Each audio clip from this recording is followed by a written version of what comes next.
The truth is that from young children we grow up with our will.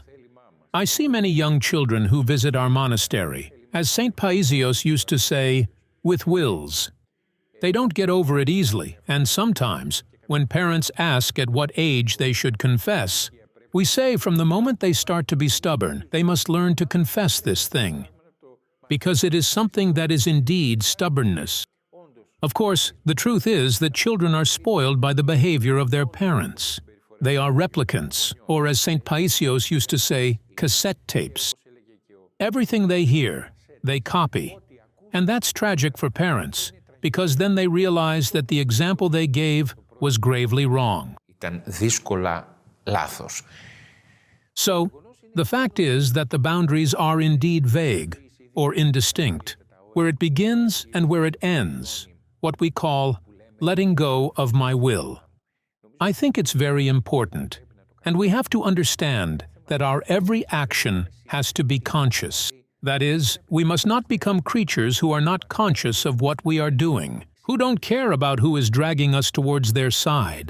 Στο ποιος θα μας παρασύρει και ποιος θα μας πάει στην άκρη. Νομίζω ότι τη συμβουλή ενός καλού πνευματικού, ενός ανθρώπου... I think the advice of a good spiritual advisor is necessary. A man who can illuminate us on roads that we sometimes cannot get out of.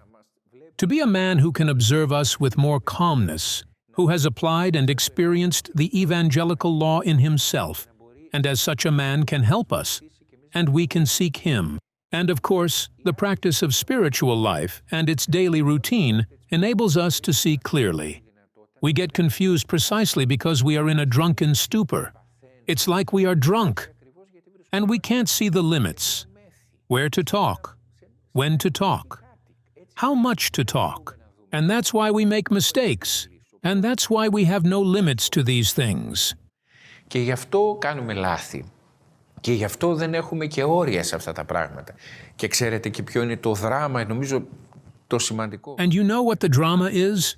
First, these things create a lot of conflict in our families, with our children. And second, they disable us, making it difficult to manage the next day. We talked, although we shouldn't have. A management of a terrible burden of guilt, which is also a huge burden about which we spoke when we shouldn't have instead of being quiet. I think a good spiritual father is needed, and a cool treatment of our souls, as if we were sitting our soul across the street and observing it. The truth is, it's precisely because we don't give some time to ourselves through spiritual life, we act instinctively.